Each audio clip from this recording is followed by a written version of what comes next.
Mesdames, Mesdemoiselles et Messieurs, bonsoir. Je suis Doudou Nixon. Alors, je suis là aujourd'hui pour faire la suite de la vidéo qu'on a vue la dernière fois. Mais avant d'enchaîner avec celle d'aujourd'hui, j'aimerais quand même faire un petit résumé de ce qu'on a vu la dernière fois. Alors, la dernière fois, on a vu ensemble 3 éléments essentiels à préparer avant votre entretien d'embauche. Donc, qui sont-ils ces 3 éléments? Premièrement, disons, il faut constituer, ou du moins, il faut préparer votre matrice de compétences qui est composée de 3 éléments. Premièrement, il y a le savoir. Deuxièmement, le savoir-faire. Et troisièmement, il y a le savoir-être dont on a déjà expliqué. Deuxième élément à préparer, il faut chercher quelques informations concernant l'entreprise ou du moins l'organisation pour laquelle que vous voulez postuler. Des informations du genre le nom de l'entreprise, le secteur d'activité de l'entreprise, le domaine d'activité de l'entreprise et les concurrents de l'entreprise ou du moins de l'organisation.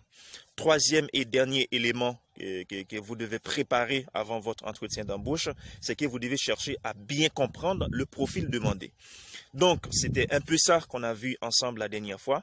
Mais aujourd'hui, on va être plus pratique, on va avancer des exemples, on va vous montrer comment impressionner votre recruteur et comment vous démarquer aux autres candidats.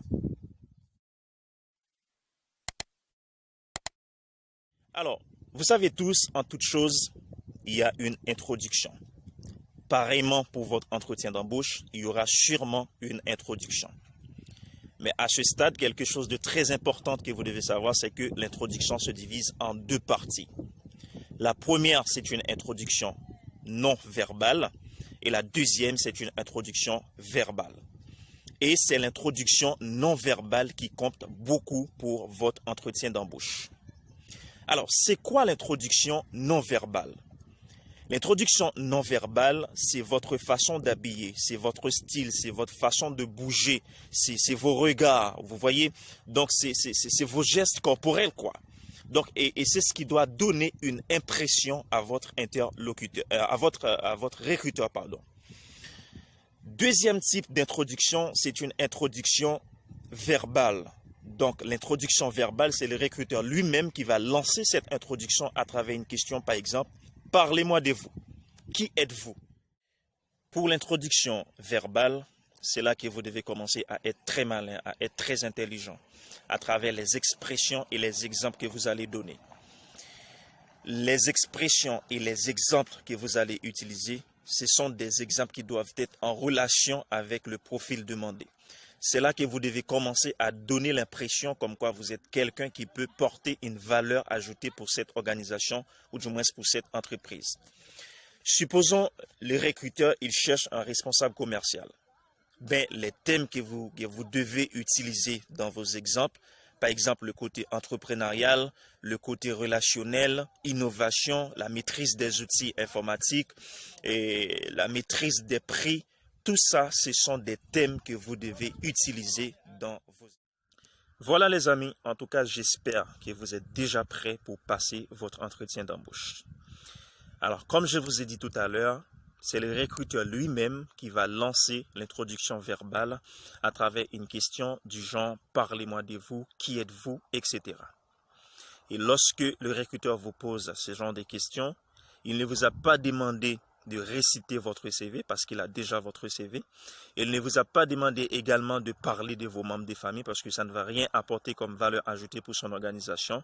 Et il ne vous a pas demandé également de lui donner un discours de 1 heure, du moins de 30, de 40 minutes parce que ça va entraîner un manque de concentration lors de l'entretien. Mais le recruteur, à travers ces questions, il cherche des préférences à faire sortir la personnalité qui se cache derrière. Parlez-moi de vous. Je suis Doudou Nixon. Je suis quelqu'un de très conventionnel. J'aime pas travailler dans les désordres. J'aime tout ce qui est organisé. Je suis également quelqu'un qui aime entreprendre et créer de nouvelles activités. Comme par exemple, actuellement, je suis dans le domaine de la restauration. C'est vrai qu'au début, j'ai rencontré beaucoup de difficultés, comme par exemple, j'avais pas beaucoup de clients, donc l'espace n'était pas trop attractif également. Mais pour remédier à ce genre de problèmes, donc j'ai lancé une campagne de publicité à travers les réseaux sociaux. Et concernant les prix, donc à chaque fois un client achète 2 plats, sur le 3e plat, donc je fais une offre de 20% de réduction.